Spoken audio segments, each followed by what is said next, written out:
Hi, I'm John Maxwell. When the top companies in the world are looking for trainers, speakers, and coaches, there's one name that stands above the rest, and that's Maxwell Leadership. Our certified team members have gotten proven results for companies all over the globe, and our reputation, I'm proud to say, is second to none. Some of our members have risen to the top of their profession, including the one you're going to meet today.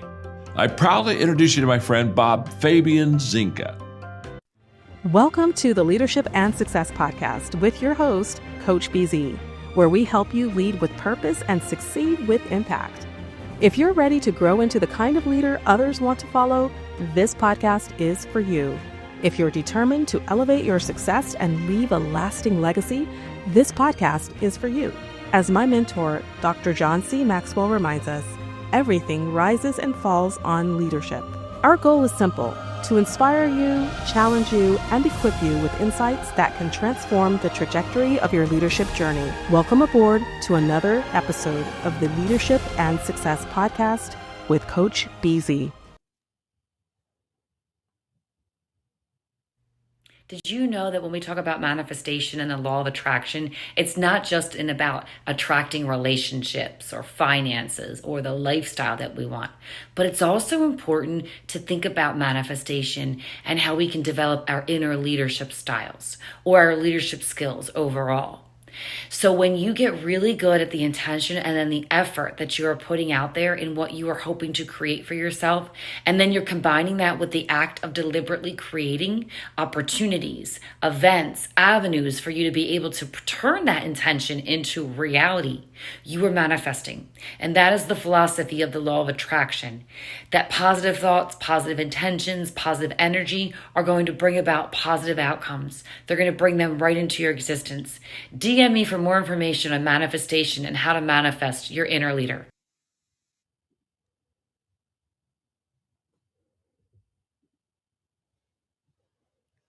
All right, everyone, welcome to another episode of the Leadership and Success Podcast. We have a very special guest for you today. And as is our custom, we are going to start with what we call a moment of gratitude. Every day, we want to take just a moment to be grateful. And this is especially because in the military, it's about 21, 22 service members and veterans who commit suicides every single day. And we believe that it's impossible to be suicidal and to also be grateful at the very same time. So, if you would maybe close your eyes right now and put yourself in your happy place, and maybe take a deep breath and slow down your nervous system, and think about one thing you are grateful for right now. And today, I am really grateful that I am still alive. I live in the moment, right? As long as I am alive, as long as I have breath, there is hope for me. And as you guys know, this week it was very difficult for me to be grateful about anything, based on what our commander in chief said about pretty much genociding an entire civilization, which I am in the military, and that would be absolutely a war crime and illegal orders. I would have never imagined that my own commander in chief would be capable of even thinking in those terms. No? But anyway, I think I've been able to process it now. So I want to look at the world in a positive way. So I am grateful. America hasn't been responsible to genocide any civilization and kill innocent people. Really, really grateful for that. And by the way, today is Easter for the Eastern Orthodox Church. Their calendar is about 1 week set aside. Compares to ours. So happy Easter to them. And really, to me, the beauty of Easter and the prayer for Easter, no, goodwill toward men and peace on earth. That is really what I am really longing for. We need peace. And part of the reason why I joined the military is because we have such a powerful military. I was under the impression we would never have a reason to actually fight, right? War would be a last resort. Let's use diplomacy. Let's talk, and let's look at the world in such a way that we are able to communicate and resolve all of our issues and conflict without having to pick up weapons. But anyway, that is my prayer. That is my hope. So happy Easter to the Eastern Orthodox Church, and peace on earth. That is really what I am longing. All right, let me go ahead and introduce our special guest today. I am really, really overjoyed. This is actually the first time we are meeting, but I feel like I've known her all of my life. I'm gonna be speaking today. I'm so excited to welcome Dr. Rachael Knotts. And she's a transformational leadership coach, educator, certified member of the John Maxwell team. Dr. Knotts is a purpose driven leader who helps individual and organization grow intentionally. She leads authentically and create lasting impact. With a powerful blend of academic excellence, real world leadership application, she equips leaders with a mindset, tools, and discipline required to elevate their influence. Her message is quite simple but powerful. You don't rise to leadership by accident, you grow into leadership intentionally. So, what you're going to be learning today is why intentional growth is the foundation of great leadership.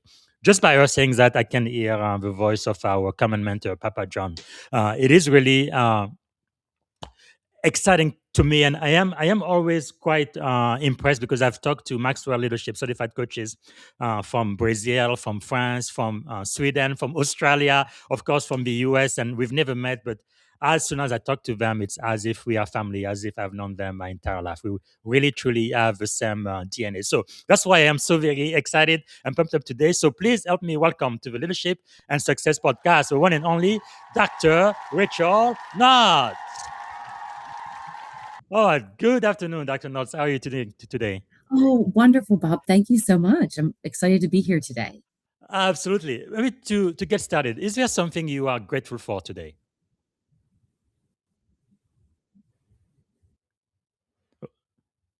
Is there one thing you are grat? Oh, hold on. Oh, there we are. Okay. The first question I ask you: is there one thing you are grateful for today? Yes, that's a great question. Today, I'm thankful for my family and I'm thankful for another day to be here, to be alive in this wonderful country that we live in the United Yes. States, and to just be here today with all of you. Amen. I really love that, and really my prayer is that we stay. No, I like what President Reagan said. Right, the I guess it came from the Bible, but the shining city on the hill. That's really who America is, and I think we need to continue to be to this dark world. That is so wonderful. And what is something about you that most people may not know when they first meet you? Yes, one thing that people probably do not know is that I spent all of my childhood, adolescent years, even up to about the age of 30, doing um, competitive dance and live Wow. theater. So I feel like when I'm doing a lot of my facilitation and training, I Yeah. have a lot of that kind of comes into that interactive environment with me as well. Wow, that is really impressive. Wow, that takes a lot of discipline, doesn't it? It does, and I started at a very early age, but it is a lot of discipline, right? A lot of commitment, being intentional. That's Mhm. amazing because both of my daughter they did ballet, not quite what you did, but man, what does that teach you about leadership? One thing that it taught me was teamwork was super Yes. important. You're part of a team, so it's not really about you. So even on the days that you didn't feel your greatest, you still had to bring yourself together because you were part of a team. And then that also taught you some leadership skills along the way as well. That is really, really powerful. So, what inspired your journey into leadership development and education? What really inspired me was just growing up with the two parents that I had, to be honest. I had two great parents that both grew up fairly poor. And then my father went into the military, he went into the Navy, Wow. and my mom ended up getting formally educated and became an educator. But I remember them instilling in us at a very young age discipline, Hmm. staying committed, and education. They said education was so important, and they invested in that in us children. And I can remember growing up to them saying, "You are your most valuable asset." And I didn't really know what that meant when I was a little kid. Yeah. But as I started to experience different things and grow up and learn different things, I realized what they meant. And that's so true. We are our best asset because we Man. know our mindset. our attitudes, the way we show up for ourselves and then for others. And it's all part Yes. of leadership. Wow, that is really powerful. It reminded me of something Oprah said, where she said the first investment you should make should be an investment in yourself. So, Wow, absolutely. that is powerful. So, was there maybe a defining moment where you realized that leadership was your calling? I wouldn't say there was any one defining moment, but again, through all those experiences and through living in a family that really valued being your best, doing your best, understanding how people behave and communicate, and being aware, I decided I wanted to go into education. And I've spent 24 years in higher ed, which Wow. has been a wonderful career. And in that area, all these little moments have added up where just different roles I've had. So Yes. whether it was with the students, whether it was with the leadership at the college, with different departments, the community, I started to notice that there was a common theme going around. It was people would rewire differently, they would behave differently, they would communicate differently. And I Mhm. wanted to understand that better and understand, especially in different leadership positions, why do we all behave differently? And we can be in the same room and hear something completely different, Yes. experience it differently. And so that's really what led me, all of those experiences is what led me into my leadership journey. Wow. And like I said in the intro, we are both Maxwell Leadership Certified Coach. It used to be called John Maxwell Teams. What got you involved with the Maxwell Leadership Organization? I'd always heard of John Maxwell. I had read his books throughout different leadership development programs I was in. Then I went into my doctorate degree in education and leadership. I was finishing that around the time we had already Mhm. been in COVID, but we were slowly coming out. And I was coaching women on the side of my full-time job in education. I was coaching women in attachment theory. And I thought that was starting to come to an end. And I thought, I still want to be able to help people and utilize the skills I've built up in my educational world and now my Yes. doctorate. And I found that the John Maxwell leadership team had this coaching and speaking program, and I was very curious about it. And that's kind of what led me there is I wanted more. I wanted to do more and add value. That's really wonderful. Yeah, I believe it's the number one coaching program in the world. When I got into it, I think it was about 50,000 coaches worldwide, but now I believe it's more than 80,000. It's just incredible. Wow. Are there maybe some early challenges that kind of shaped your leadership philosophy? Yes, I remember when I was in my early 20s and I had just finished my undergrad. So I went into my first job. And when I was in that job for a while, I remember having a supervisor at one point for a very small period of time that I didn't know what leadership really was yet. I Hmm. was fresh, wet behind the ears. I didn't know really what leadership was. And so having this supervisor, I just knew that this is what good leadership is not. And it was somebody that Mm, just didn't listen, didn't hear us, was not a very good communicator, yeah. and it was not a good experience. And I remember at that time saying, if I ever get into leadership, this is who I don't want to be. Yes. And I always kept that with me because as I would grow along in my leadership and you would face different decisions that have to be made or Mm, different experiences, I would remember, okay, how do you want to treat people? How do you want people to feel in your presence? yes. Because that's really important. And so I think that moment really was the foundation of knowing what I didn't want to do in my Wow. leadership. That is, I think a lot of people can definitely relate to that. And the one book I would recommend for people is this one, The Five Level of Leadership by Dr. Maxwell. Because level number one, the lowest level, right, is positional leadership. I am your boss, I'm your leader just because of my title. But really, leadership is not about title; it's about influence. Wow, that is really insightful. And what about your doctoral journey? How did that transform the way you view leadership and influence today? I always thought for the longest time, and many people may still think this, that leadership was only reserved for a very few at the top. And if you Mm, didn't have a certain title in your organization, if you didn't have the cushy office by the yes. window, or you didn't make a certain amount of money, that you aren't really a leader. And I believed Mm, that for a long time. But going through my doctorate journey coming through that, I started to realize, and then moving on into the Maxwell leadership community, I started to realize that that's not true, that it's not based on title. And just like you said, BZ, it's based on influence. And I realized through all this that people, you all have influence, and you can influence people right where you are. It doesn't matter if True. you're just starting out. You can influence your peers. You can Yes. have influence with your family. And so what does that look like for you? And how do you live that out, which Mm. is ultimately going to help you grow your leadership skills? That is so true. Let's talk about intentional growth and influence since we had this here. You do emphasize intentional growth. What does that look like in practice for people who might be very busy? Yeah, intentional growth is super important. And I want to talk about three brief ways that you Hmm. can do that. The first way is have clarity. So you want to have clarity of where you're going, or if you're in an organization, if you're leading people now, what is the mission? What is the goal? And you want to have that clarity at the forefront of Yes. everything that you do and be able to share that with others. The second thing is you want to intentionally invest in yourself. Hmm. And that's really important because g- opportunities and growth, they don't just happen. They don't just fall on our laps. We have to take action and make way for those opportunities to come our way. And Yes. so by intentionally investing in yourself, maybe you get a coach, maybe you invest in professional development, maybe you start reading in a certain Hmm. area more and more, but you're taking the time to say, I'm investing in myself and being Yes. intentional about it.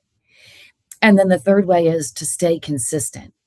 Hmm. Consistency wins. I mean, people sometimes think, well, I might not be as smart as this person, or I don't speak as well as this person. But it's about consistency. And if you stay consistent with whatever you're doing, you're going to see things happen. You're taking action, and you're going to make progress.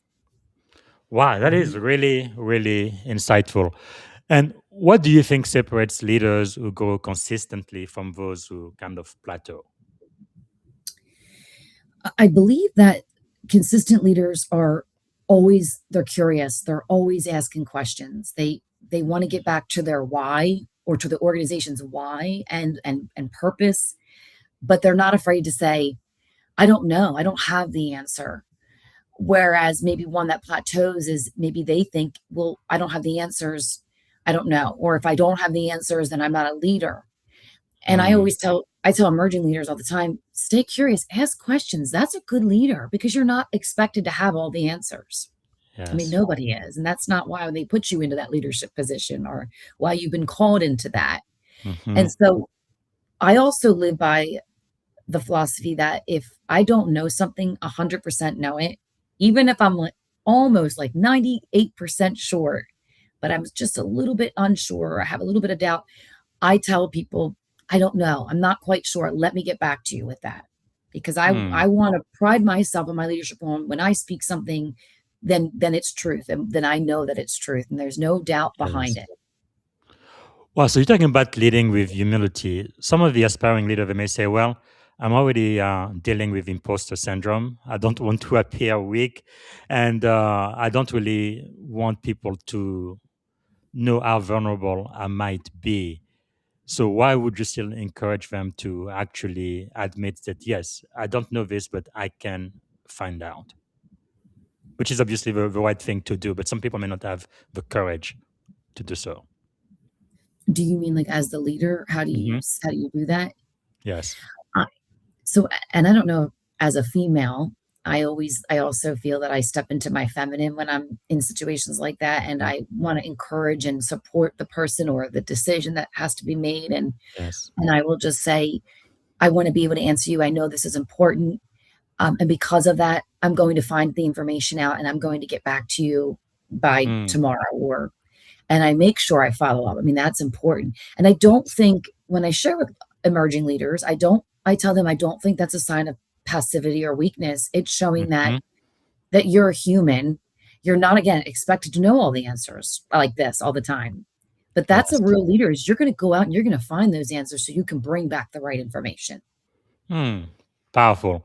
So, what are maybe a couple of myths about leaderships that you think holding people back? One big one that I see, and I know it was part of my journey, was I don't have a certain title, so I'm not really a Mm. leader. And that's so not true. And I just really want your audience to know that you you have influence every day, because Yes. the way you show up, the way you speak, your mindset, your attitude, people watch you. People are watching. Your If you have children, they're watching. If you're involved in your community, people watch how you react to things, how you Mm. respond under pressure. And you can really work on being a leader right where you are. I always say the easiest way is with your peers, because they don't have to follow you, but they're following you because they want you, because maybe you have something that they want now. Mm-hmm. And that's a great way to start on your leadership. You might not have that position that you're aspiring to yet, but by the time you get there, you Yes. need to have some influence behind you. You need to have some a track record that you have some leadership skills behind you. So work on it now. And that is such a myth, that because you're not in a certain position or Mm. title right now, that you're not a leader. Okay, what about those who would say, okay, I may have a big title, but I don't have any direct report? Does that still make them a leader, or can they still be one? So they don't have any direct reports under them. Mm-hmm.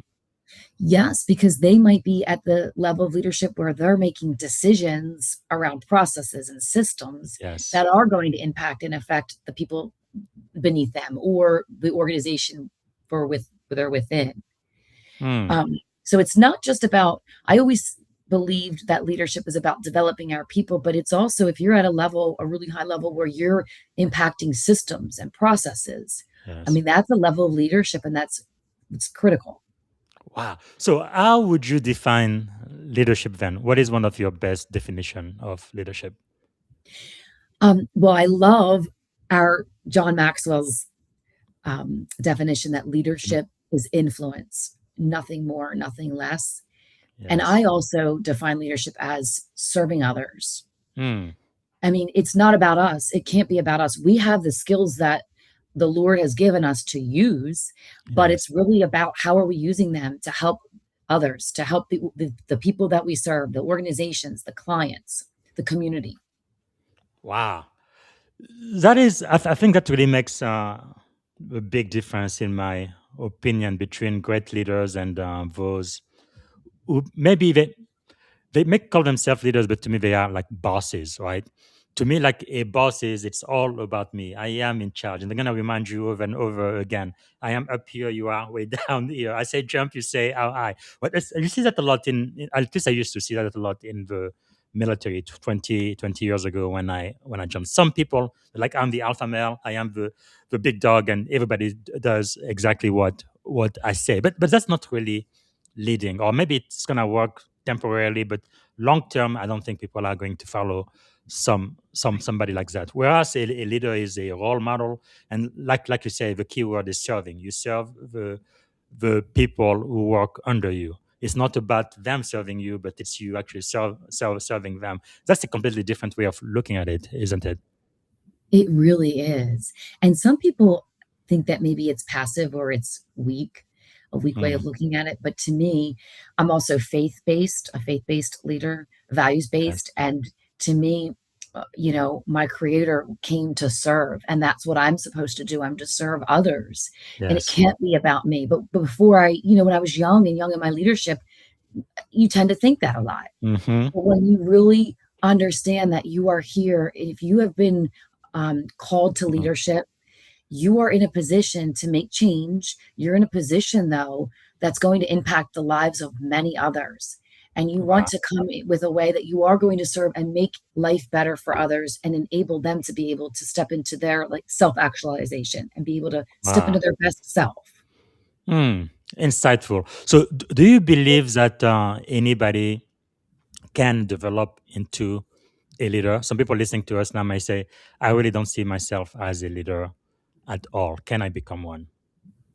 I absolutely believe if you have the desire to, and you have the will and the intention, right? We talk about intention, Hmm. then you can. And there's ways that you can do that. And we'll probably talk about that. But there are Yes. ways that you can develop your leadership skills. Absolutely. I mean, some of us are born with more innate characteristics than others, but Hmm. that doesn't mean that one's better than the other. And that doesn't mean Yes. that somebody else that doesn't have that can't still develop the skills to serve and to lead others.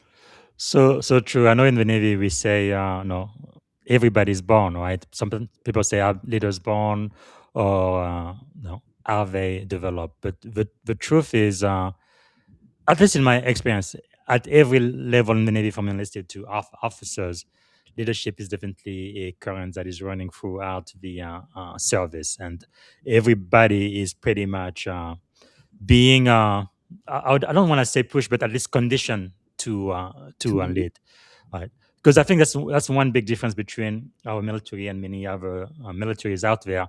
In many of the militaries out there, if you get rid of all of the general, all of the admiral, all of the leaders, the officers, then nobody knows what to do. It's complete chaos. But in the US, if you get rid of all of the flag officer or all of the commanders like myself, it doesn't matter. Our people will know exactly what to do, where to go. They're always going to fall back to their training, and they're going to step up to lead. And I think that's really yeah, that's amazing. extraordinary. So, how can leaders translate personal growth into measurable organizational results? That's a really great question. You can gather up all this personal growth, right? Learn all that you can, but what good is it if you cannot translate it Mm, into measurable objectives for your organization, for your team? And yes. so that is the key is to turn that personal growth into outcomes. And so I want to give one kind of easy example or quick Mhm. example here is say you have a leader that's really interested in improving his or her communication skills.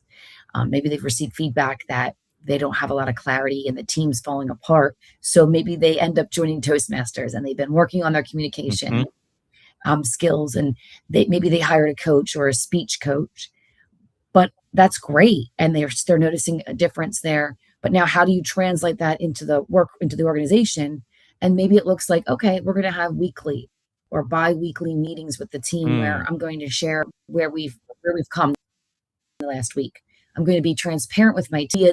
I'm going to have office hours on a Friday, depending on what the yes. industry is, where open door policy, where my team knows they can come in. It's a safe space. If they have concerns or questions, I'm here. Mm, But it's taking the intention and being able to transfer it into action, into execution. wow. That is quite powerful. So it's not enough to just have an intention, but the difference for you to see the impact, the result is to actually take the action, follow through. Yes, absolutely. Wow. Now, let's go back earlier. You talked about value based leadership. What are some of your core values? Yes, and I think that's important too, to know your core values if you are going to lead. Some Hmm. of my core values, one of my biggest core values is integrity. And Yes. I'm always striving to lead with integrity. And then another one is balance between Mm, my work life, my family, everything yes. else that I want to do. I think that's really important too, because that can alleviate burnout. It can Hmm. also make sure that we're not having problems in our relationships, problems within the family. Another one is volunteerism or service. That's a Yes. huge one for me. I would say they are my top three, and faith. They are my top four. Wow. So once people realize what their core values are, so that's really core to themselves. So what does it mean then to live your life aligned with your values? Like in practice, what does that mean? It means for me connecting daily tasks, connecting work, connecting anything that's going on to back to my core values. And if I'm Mm, not in alignment, I'm not going to be able to lead at my best. And I can tell over the years, I can tell when I'm out of alignment. Um, you're not working at your best. You're not feeling your best. Something just doesn't mm, feel right. And I tell people all the time, if you can figure out what your core values are and you can find work that aligns with that, yes. you're going to be happy. You're going to exert the least amount of energy because you're in alignment. You're Hmm. working within your strength zones and in your core values, and Wow. things are just going to continue to improve in that area from there. Wow, that is really, really insightful. I think many people don't really think about that even when they apply for jobs. Knowing who you are first and then making sure the company you're going to be working for has values that align with your own. That makes a big difference, doesn't it? It really does. Absolutely. Wow. So, What does intentional culture building then look like inside a team or an organization? I think that that's a huge one, and it's very important. And it's we don't want to just have a hope or say we want to be inclusive or we want to build this culture that looks at X, Y, and Z Hmm. this way, but it's being intentional that, okay, are we going to make sure what do our values say? What does our mission say? How do we treat people? How do we communicate? And then once we have that figured out, okay, are we really living by that? It's a lot of Mm, having the values again embedded in, but here comes that word again, being intentional to make sure yes. that we're living in Wow. that which we're creating. Very insightful. So we said leadership was influence. How do we maintain influence during time of uncertainty or crisis? For example, COVID-19 was a huge time of uncertainty, pretty much all around the world. And right now we're talking about potential war in Iran, the price of gas shooting up, and all of this uncertainty in the economy. How do you still maintain that influence when times are uncertain? I believe that leaders need to make sure that they are very transparent and very clear Mm, with their folks. When yes. we're leading in times of uncertainty, times of crisis, there are times where we don't, even leaders, they don't know the next move. They don't know the answer. They don't have the answer. I don't Yes. believe their people are looking for them to necessarily say we need the answer now, but they need direction. And they need somebody that's going to say, look, whatever the outcome is, we're going to be okay. Here's what we're going to do. We're going to pivot here right now. In the coming weeks, when I have more Mm, information, I'm going to make sure that I clearly translate that to you. yes. But also, which is important, is during this time, creating a psychological safety, so to speak, where people feel like if they're upset, if they're scared, if they're unsure, if they have questions, that they can still come to the leader Hmm. and just be able to have a place where they can go. Wow. Um, I think all of that is super important in especially in times of crisis where because people get scared. They want to know a lot of people don't like change and quick change. And so Yes. they need to make sure there's somebody that is like a guiding light that can just say, okay, come on, follow me. Together, we are going to figure this out. Mm. Wow, that is really very much aligned with your core value of integrity and service. It's well, you just demonstrated exactly how you do it. I love that because as a leader, if you don't know anything, again, you have to be humble enough to say, yes, I have no idea what the answer is, but we are going to figure that out, right? So that is quite powerful. So, what advice would you give then to some of the leaders who may be listening right now who manage high performing teams but in high stress environment? Like in the military, sometimes the stakes are so high it could be a matter of life or death, especially during times of war, or even here in Silicon Valley in security or IT. What would you advise? A lot of high performing teams do have high stress with them, and there are times of uncertainty. I always go back to that clarity because Mm, when you have clarity of what your why is, it yes. it's going to keep you on that straight course. You may have some bumps along the road. There's going to be some hiccups, but it's making sure that there's clarity, there's consistent, clear communication all the time. Hmm. Sometimes I know it's going to be harder to do that, but making it an effort that we are consistently clear with our folks, even if we don't have all the answers, that there's that transparent communication going on. Yes. And again, just like we mentioned in the other question, that psychological safety that you create in your culture where people are not afraid to come to you or to come to somebody that you may designate on your team when Yes. they need that extra support, they need that direction. Well, that is quite insightful. And it seems to me like for most people, they tend to just react to whatever is happening to them instead of responding. So, in your coaching practice, how do you help leaders kind of move from reactive decision making to intentional leadership? I do a lot around, I use Maxwell Disc, Hmm. that tool, and there are other disc tools, but I'm certified in Maxwell Disc, and I utilize that a lot in my trainings with leadership and their teams. And a lot of that is first understanding behavior, because Mm, when you can understand behavior, it really is like a domino effect. Then you understand why people communicate the way they do. You're understanding why they're acting the way they do, Mm-hmm. which will allow you, instead of becoming reactionary next time, maybe with a particular person, you're going to maybe adjust or pivot your approach with them. So you're not reacting. It's like, okay, I understand this person's behavior. I'm going to now adjust my approach, Mm. prepare for interaction with them so it can be more successful and we can avoid conflict, perhaps, or miscommunication. Yes.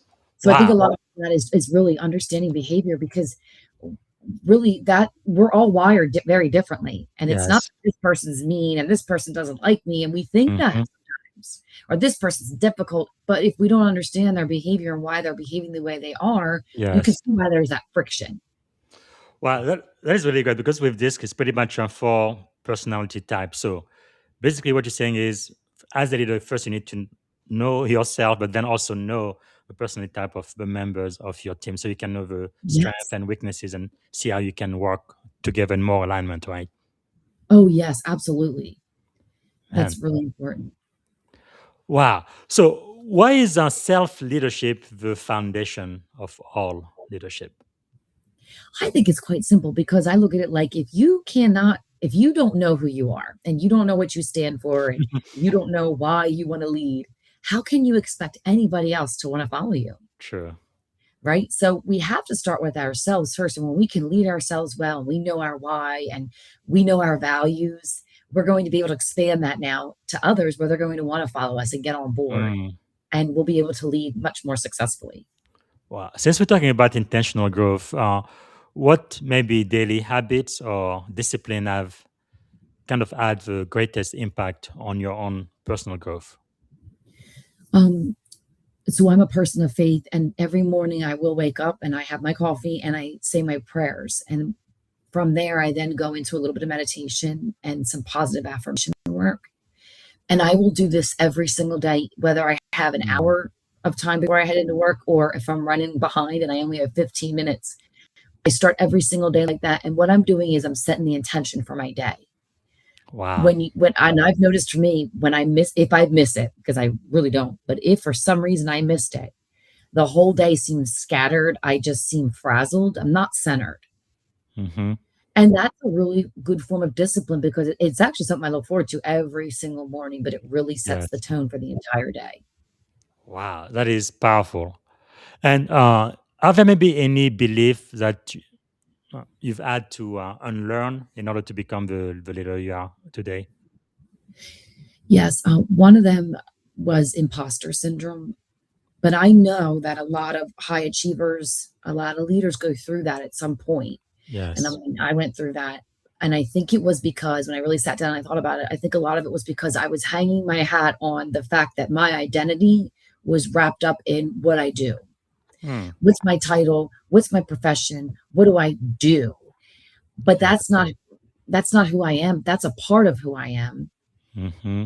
And I think that if we can get rid of the belief that I'm no good unless I have the approval of these people, or I'm no good unless I step into this particular role. But Mm. that's just a part of who you are. That's not your whole Yes. identity. And so we weren't really made to do, you know, it's a part of who we are. And so I think that that was something that I did. I worked really hard to Mm. shed, to be able to continue to grow. Wow. It looks like part of what you're saying is you really need to, I guess, feel good in your own skin, care for yourself, and love yourself just the way you are, without having to, have somebody else, right? I don't know. Uh, Approval. yeah, Mhm. approval from other. How do you develop that? Because I feel like many people just don't like who they are. They always try to put a mask and pretend to be something they're not, so they can blend in at work or the office, or whatever they are doing. How do you get to develop that confidence in yourself? Well, one way would be, find something that you enjoy. Is there anything outside of your work that you really enjoy Mm. doing? Is it gardening? Is it some type of a hobby or a sport?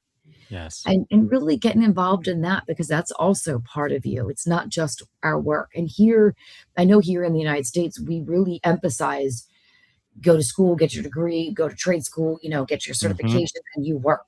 And that's great, but I think that's been a problem for a lot of people because if they don't get to where they think they were supposed to, or where so and so expected them to be, Yes. that then it comes crashing down on them. So find other things Mm. or other people that you enjoy being around. Wow. So the last question I'm going to ask for this segment is, what about emotional intelligence? What role does that play in effective leadership? Emotional intelligence is super critical. It's equally as important, if not more, than IQ in leadership, Hmm. especially in driven, purpose-driven leadership. Yes. And and again, as a woman in leadership, I look at that as, again, not passive, not soft, but being able to say, I understand what you're going through, or being supportive, being encouraging, but not lowering your standards. And that's important, Wow. that people think, well, you can't be that way because you won't get the work from the people, or you won't get things done, but you're not lowering your standards, but you can be Yes. nice and be a leader. And I tell Hmm. people that all the time. You can smile and be a leader and still have the respect of your folks, your team. Yes. But EQ is, and there's studies on it, it is equally, if not more important nowadays than just getting the tasks done. It's Wow. also taking care of people. That is really, really insightful. Okay, we have about 20 minutes left or so. I'm going to get into the last segment where I try to figure out what are some of the leadership principles that have helped you get as much success as you've had, or uh, Okay. got you to where you are now. One of the first questions I asked, actually, most of this question just copied from Papa John. But the first one is, one of the greatest lessons you think you've ever learned in life, in leadership in general? I'm sorry, you kind of went out. What is the what? Greatest lesson you have ever learned? I learned a lot of great lessons along the way. Um, What's one of them? and a lot of them revolve around people, but another great lesson in leadership is don't wait. Hmm. Be intentional, and I've said it a couple times, but don't wait, because you could sit here, and I was one of these people. I call myself a personal growth junkie because I would read everything, take everything in, sign up for the next shiny class. Oh, here's a podcast. I'm going to do this. Here's a Yes. course. But then I wasn't doing anything. And I would say, I take action, I do things, but I was getting all this information and I wasn't doing anything with it. And I Hmm. kept thinking, oh, when the time comes and something comes my way, an opportunity comes, I have all this Yes. knowledge. But it wasn't until I joined Maxwell Leadership that our executive VP, Chris Robinson, he really promotes taking action, being intentional. Yeah. And he'll say, learn a little. There he is, do a little. And Yeah. then he says, do a little more. And it's so true, because you have to Yes. evaluate, you have to test. Like, you take action, but that shouldn't be it. You should test that and see, Hmm. what results did I get? Did it work? Do I need to try something else Yes. next time? And Wow. then you take another action and you test that, right? Because sometimes it's not going to be what we thought. It doesn't work. Hmm. And that's okay. It's a failure sometimes, but that's okay. We learn from it and then we move on and we figure Wow. out how to fix it or where to go next. So Yeah. really, it's don't wait, just take action, any action, even if you're afraid. It's better. Action taken and failed is better than not taking any action at all and standing on the Hmm. sidelines and missing your opportunity. Yes. Wow. You remember the president's speech about the man in the arena? Yeah. It's wow, powerful. So, what do you believe is the secret to your success? No, like we said in the intro, you've spent more than 20 years in education. You got your EDD, and now you are coaching. And why do you think you've been so successful in things that you have done? First and foremost, I do give it all to the Lord, because He is my creator, and I believe that Yes. all things that I have, they're just on loan. I'm using the gifts He's Yes. given me to be able to then give back in His glory. Hmm. Secondly, it is the discipline. I grew up, like I said, a military father, an educated mom, formerly educated Yes. in education. She worked. They just instilled education, discipline. They have been truly my greatest, the secret sauce to my success, really. And Yeah. even when times got tough, but it was, stay in the course, staying disciplined, doing all the things you need to do, and then Mm. just staying in my faith. Wow. That is really powerful. So, if you could give one piece of advice to aspiring leaders, people just starting their professional career right now, what would it be? It sounds really simple, but honestly, believe in yourself. If Mm, you have a pulling on your heart, a tug like on your heartstrings, and you know that you want to do something different and you want to do something and be better, you have to believe in yourself because no one's going to believe in you if yes. you don't first believe in yourself. And it's Wow. hard, but I do think that's one of the very first keys to your success. Wow, that is really, really powerful. If nobody gets anything else out of this podcast, that's really it. Yeah, because I have seen so many people, men or women, yeah, they just don't really believe that it is possible. But if you don't believe so nobody else will, right? And Right. wow, And it was kind of like in that very beginning intro video that you shared that I yeah, did, and I talked about manifesting, and hmm, it is very true. It's not hokey stuff. When your mind, action's going to go where your mind goes. So when your mind yes, is open and you're working through a crisis or you're working through trying to figure out exactly what do I need to do? I need clarity, hmm, but you're open to, I'm going to muddle through this. Action's going to follow you. You're taking action. Your mind is wow, open and things are going to come. They may not come right away. We may have to yes, learn patience along the way, but yeah. really you want to believe in yourself because if you don't, well, everything else is going to fall. Mm. What do you think is one of the greatest investments you've made in yourself? Um, well, one of the greatest investments I've made in myself is my personal growth and development, and I've done a lot of that over the years. Yes. Um, I was in a leadership development program where I work at my institution of higher ed, and always investing in myself, bettering myself, learning, reading. And then the Mm, John Maxwell leadership team was a wonderful investment. It yes. truly it saved my life personally and professionally, I have to say, because not only did I invest in the resources and the leadership principles, but the Mm, people, and you know this, BZ, yeah. the people that you are around Yeah. become And your the friends, your mentorship dearest too. friend, Hmm. and the mentors and everybody. I was so Yes. amazed to see everybody just wants the next person to succeed. I Yes. just couldn't Yes. believe the environment, and they're not happy until they see you succeed. And then you feel Yes. like somebody believed in me. So I just had somebody call me last night from another state late, and she needed some insight. And she said, "You don't have Mhm. to do it now." I said, "No, because last week somebody was Yes. helping me. So now it's my turn Yes. to pay it forward and help Wow. you." It's really something. We found our tribe. It's really amazing to be with Yes. people who have the same mindset and really want to help one another. There's nothing like it. Wow. Yes. So I know Papa John also says that no leaders are learners. What are you learning these days?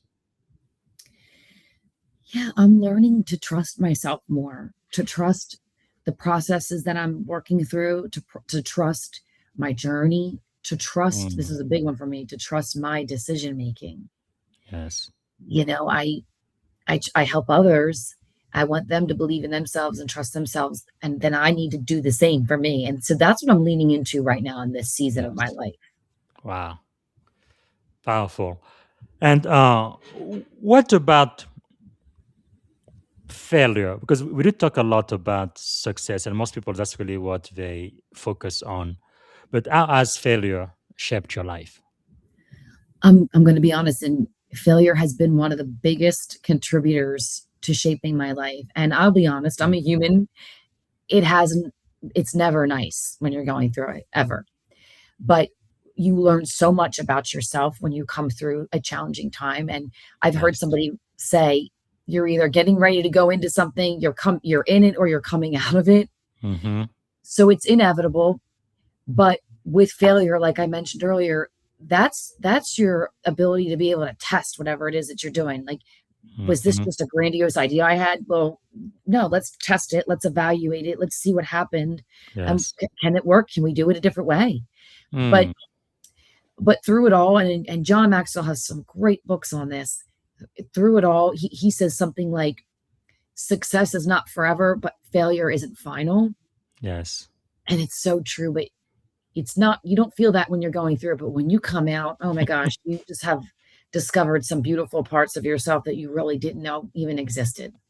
Yes, and we do have a book in our digital bookshelf from Dr. John Maxwell about failing forward.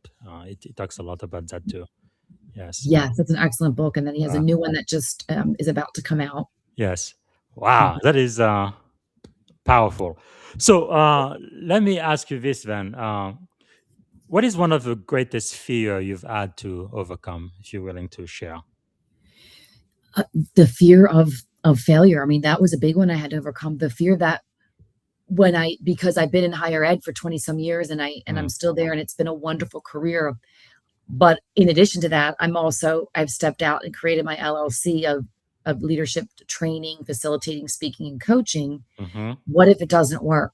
What if people think I'm a mm, fool? What if I invested all this money and it crashes? What if I have a bad day on stage? So it was fear behind all of those questions that I had. yes. And then I started saying, well, you've invested more in yourself than probably like 90% of the people around you. And Mm, so, it's going to work out. You're going to make sure it works out.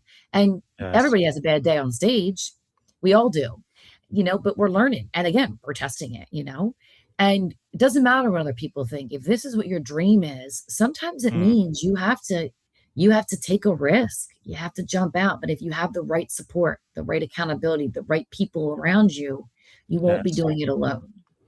Wow, that is quite insightful. So I guess some people call it grades, right? Because this is something I've always wondered since I was still a teenager, maybe 15, 16, 17 year old. How you can have two people, sometimes even they grow up in the same house and they go through similar things, challenges, but one person would just crumble and be defeated and paralyzed and pretty much be done, but somebody else would just thrive and kind of grow through it.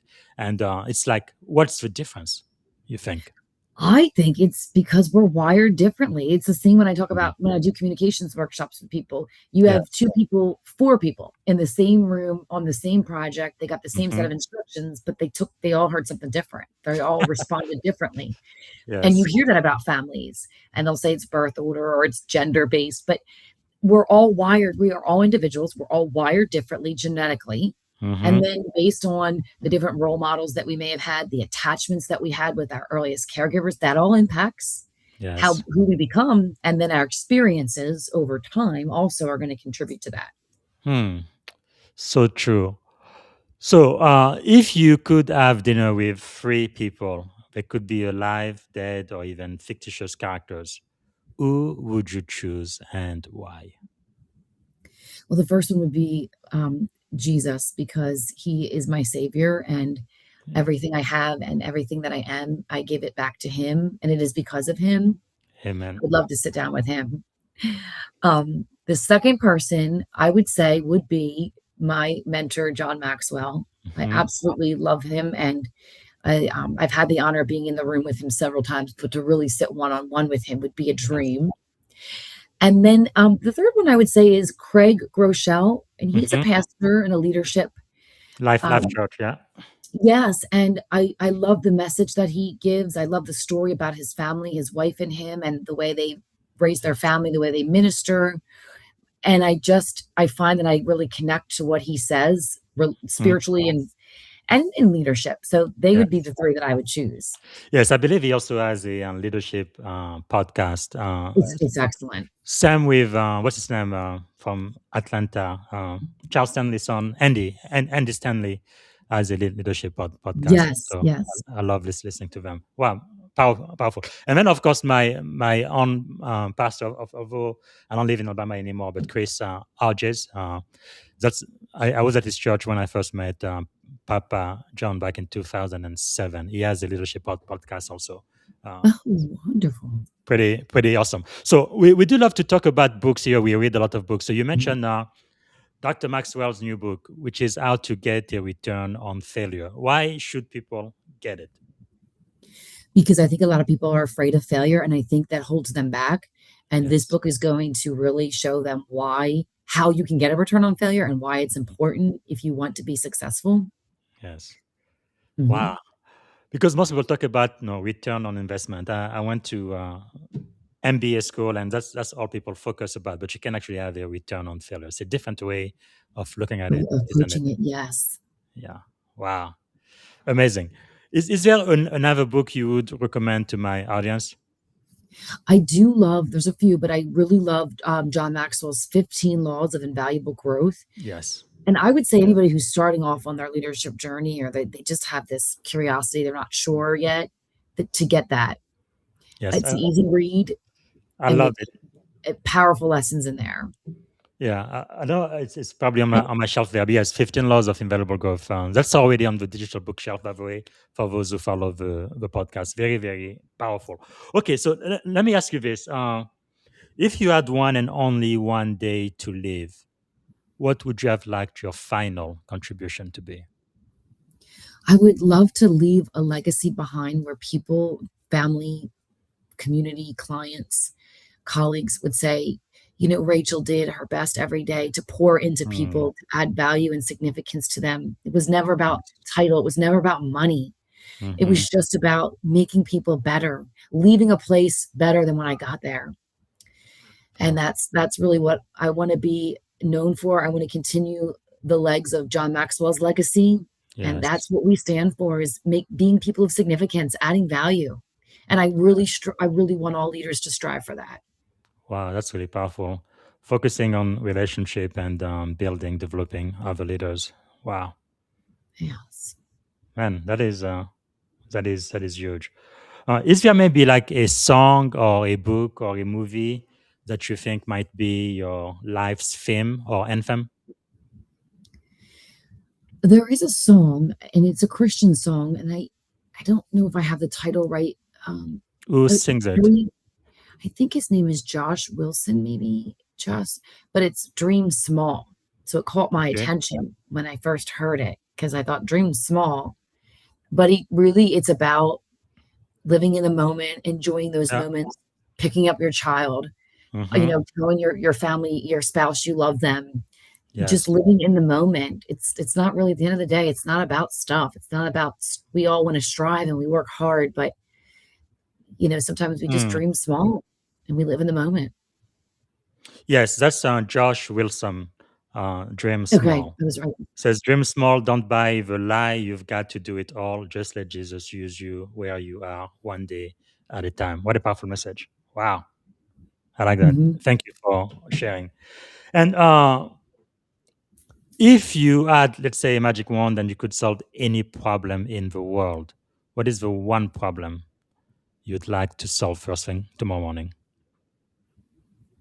I really would love to solve the leadership problem we have in the entire Yes. world. I it's not just here in the US, it's everywhere.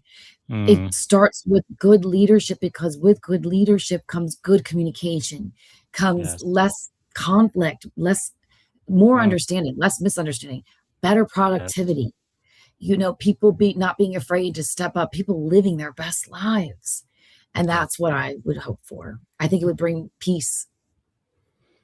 Absolutely. I know Papa John often says, no, people just want to be led well, and that is so true.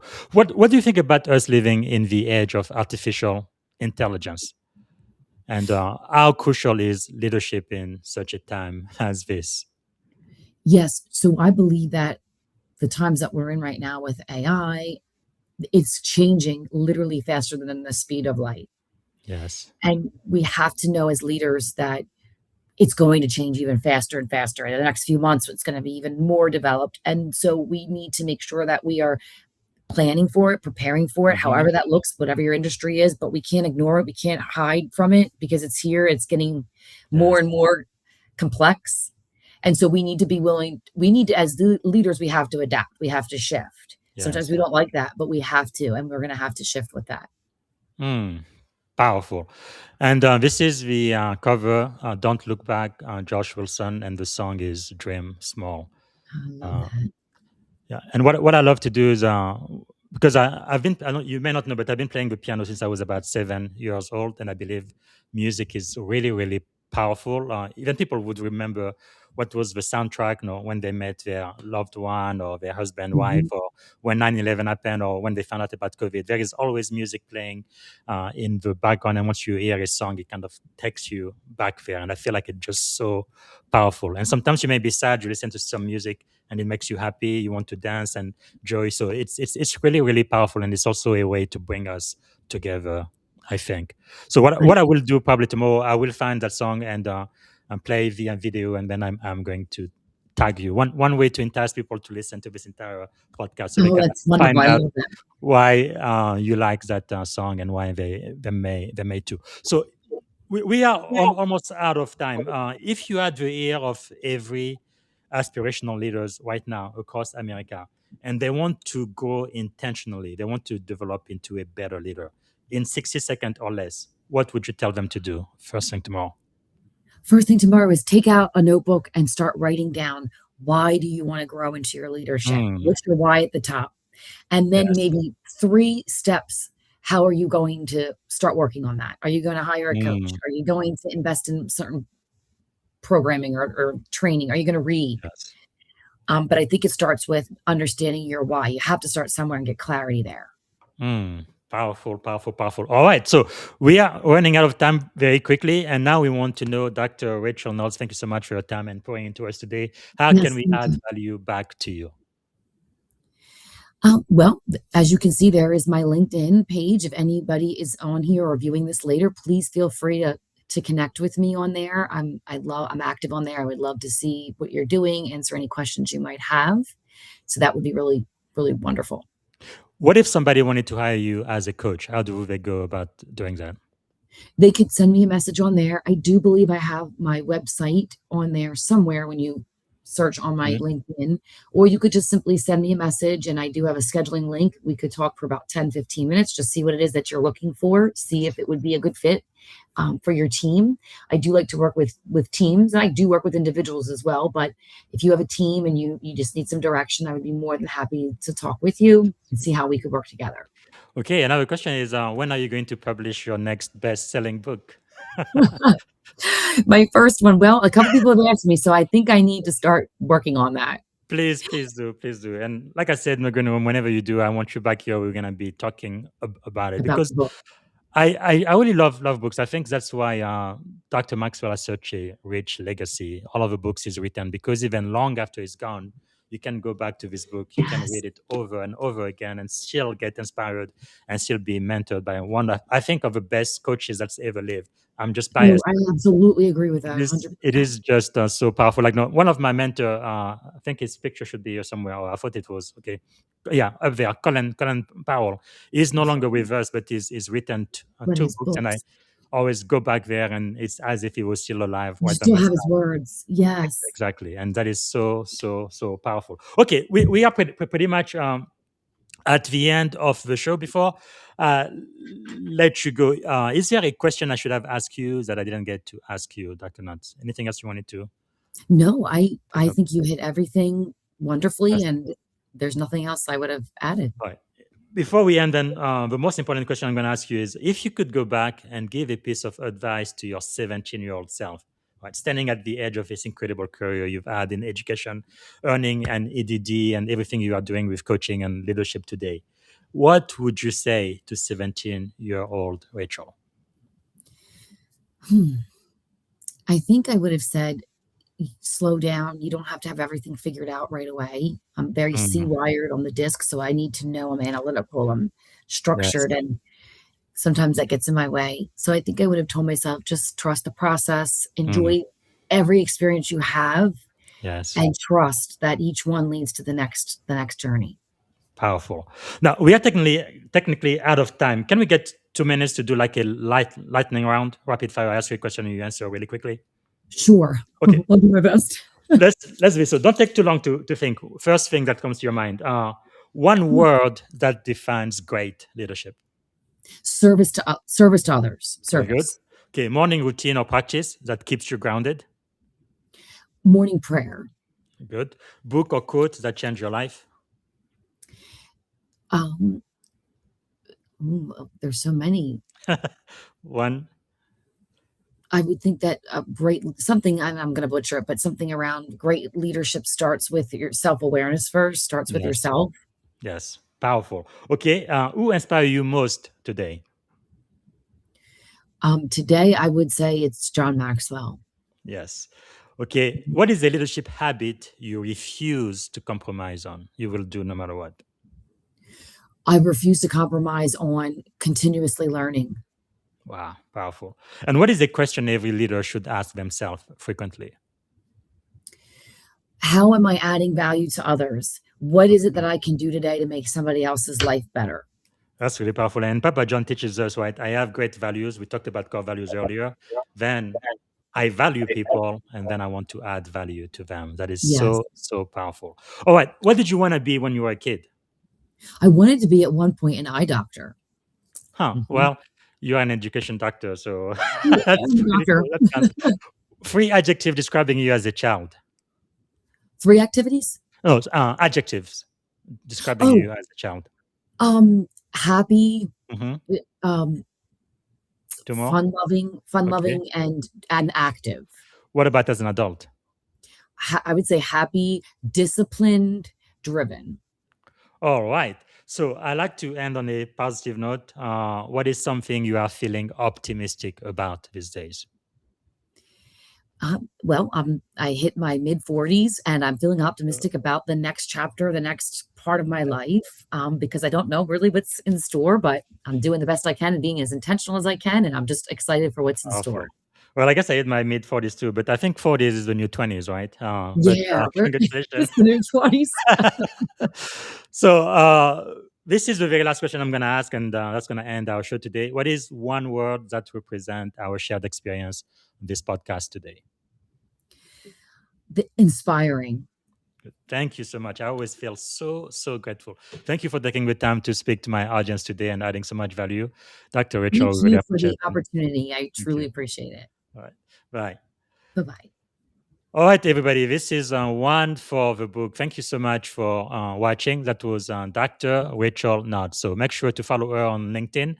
So that's linkedin.com in Rachael-Knotts, EDD 03641849. All right. And like you guys know, we like to end with what I call celebrating Black History Year.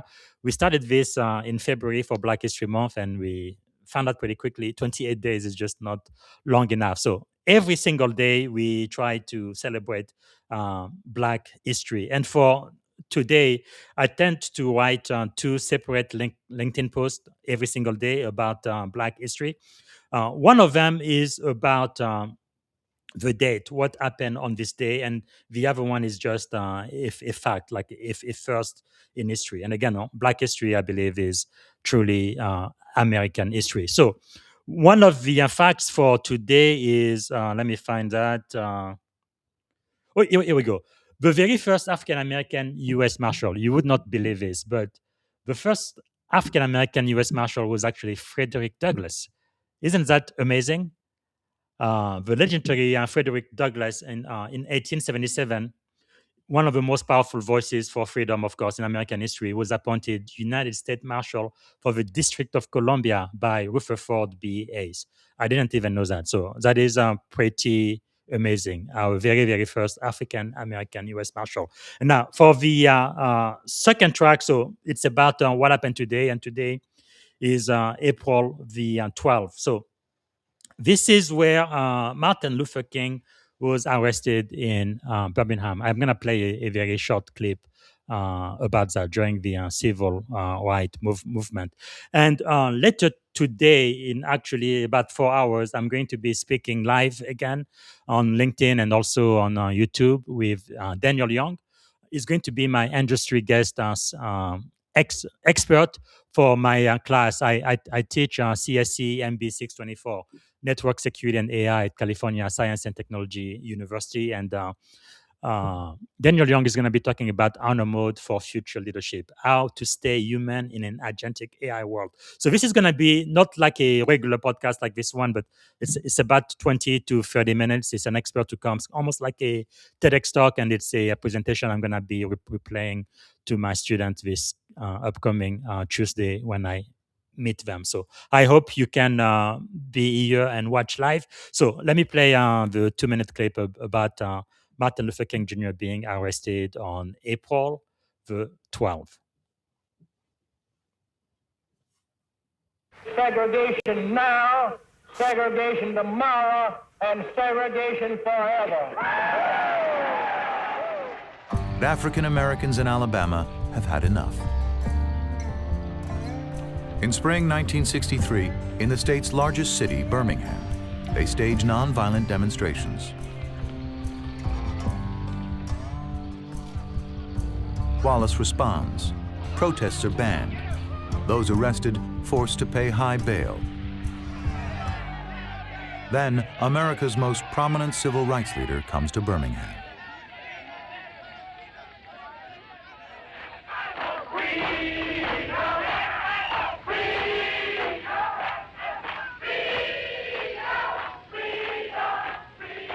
April 12th, Good Friday.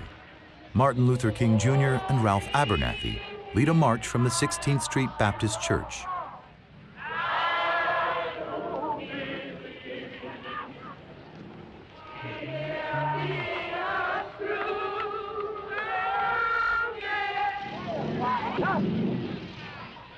They are arrested.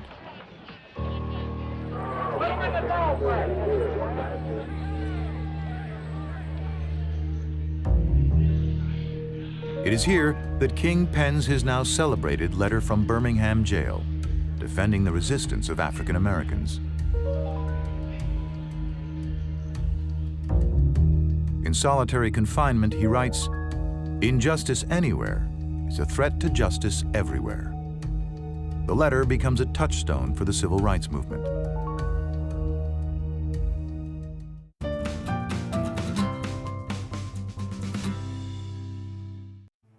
Thank you for tuning in to the Leadership and Success Podcast with your host, Coach BZ. If today's episode added value to your leadership journey, be sure to subscribe, share, and join us again for more wisdom nuggets on how to lead better and achieve greater success. Remember, leadership is the most critical skill of our time. The world will always need leaders to inspire others, drive innovation, and execute meaningful strategy. So why not count yourself among the bold leaders shaping the 21st century? Until next time, stay inspired, stay committed, and keep leading with excellence.